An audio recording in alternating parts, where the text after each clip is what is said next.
Purgy says, having trouble ranking a GMB and have fully gone through the listing and optimized, posting daily, hundreds of high quality photos, hundreds of reviews, double more than the next highest competitor. Next local competitor is breaking proximity with half the reviews, half the posts, and 1/10 of the photos. I don't get it. Well, there's always anomalies I've found. Well, not always, but you see them often. Yeah, Captain Morgan says for Google Photos, you can give it more data. Plus, it gives you a spot on Google faster. I agree. That's what I was saying. There's a way that you can use Google Photos and still push a lot of that geo-relevance through the photos. That's what I was saying. So we do it. We do it as part of our process. Okay. Purgy, back to you, or Purgy. Is it Purgy or Purgy? Either way. Sometimes it's hard to tell, man. I mean, I analyze a lot of projects for link building clients and stuff. And sometimes there are anomalies where it's almost impossible to tell why or how something is ranking. And when that's the case, I often tell the client, well, consider the possibility that the competitor that's ranking, that you can't see any SEO metrics as to why they're ranking. They could be doing offline marketing that's causing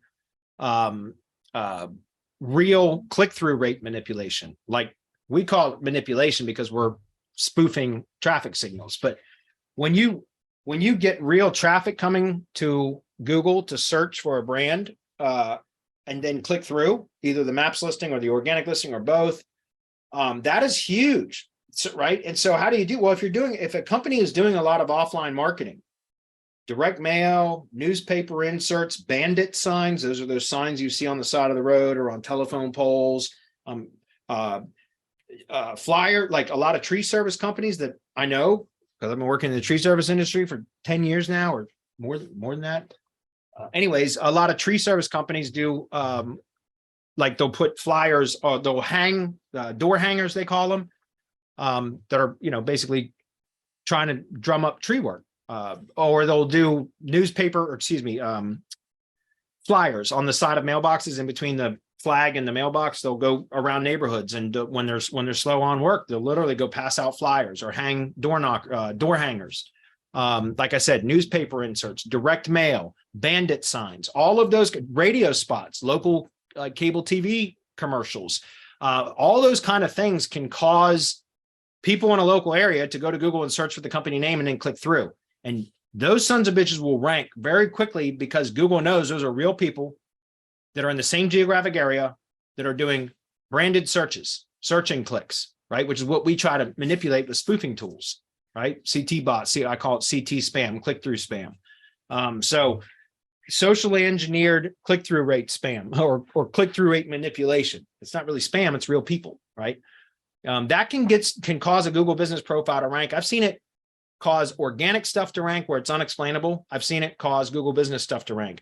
I talked about this many times before, but my own kind of land flipping business, which I did as a side hustle from 2019 to almost 2021, Alpha Land Realty. I ranked that entirely based upon direct mail. Like, I'm not kidding. I ranked it #1 for my primary keyword by sending direct mail to my target prospects who are vacant landowners. And in the top of the letter that I sent to them, it had my logo and the company name, which is Alpha Land Realty. And I told them in the letter, the call to action was either call this 1-800 number, which I have an answering service that would take the call and, collect all the information about the property. Or I would say, go to alphaland.realty, alphaland.realty. I still have that domain. Its landing page is still up. And I wasn't intending on ranking that site. It was a click. Look, I'll just demonstrate it. We still got a few minutes. This was a ClickFunnels landing page. It was not SEO optimized beyond what I could optimize a ClickFunnels landing page for. Anyways, I'll just demonstrate this. Sell land fast, Virginia. It's still ranking. And I haven't flipped any land since the end of 2020. I think I sold my last property in the beginning of 2021. And I haven't done any land flipping since then. But if we scroll down here, whoops. Is it still on page 1? I could be right there. It is. That's my site. Okay. And it's still ranking today. And it's just a ClickFunnels landing page, guys. There's like no magic SEO done to this. And go look at the backlink profile. I don't know if there's any backlinks to it at all. It's just probably press release links, my guess. I'm going to go look at it. I'm curious now. I know you guys aren't seeing my screen. Give me a minute. Yeah, look at this. So there's the backlink profile of that site right there. 9 referring domains, 0 trust flow. And yet it's ranking, right? It's not at the top anymore, but shit, it's still in 1, 2, 3, 4, position 5. And that was 2 years ago. I haven't touched this site in 2 years. I swear to God. So anyway, and it's still ranking. And again, I ranked this site for the keyword because I sent direct mail to vacant landowners in Virginia. And at the top of the was this logo, the Alpha Land Realty logo. And it said right on the page, call this number, which is the 800 number that goes to the call center, which is wherever that is. And then I said, or go to alphaland.realty and complete the online property assessment sheet. But people would get the letter and then they would go to Google and search Alpha Land Realty and then click through. And even though they were doing a branded search and click, because the title tag had Sell Land Fast Virginia, separator brand name, Alpha Land Realty.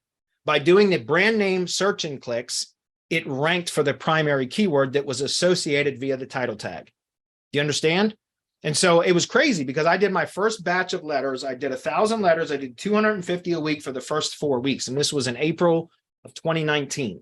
And at the end of April, right around the 1st of May, I just was curious because I was running Google ads too, but I was curious and I did a search for Sell Land Fast Virginia, and son of a bitch, I was ranked number 1. And I was like, well, how is that even possible? And I came to find out that that's what it was. It was branded search and clicks. So what I'm trying to say is offline marketing can cause traffic activity that will cause a Google business profile and or an organic ranking purely from the local search and click activity. That's why I know CTR stuff works, but it's getting harder to spoof. I can tell you that. So anyway, hopefully that makes sense.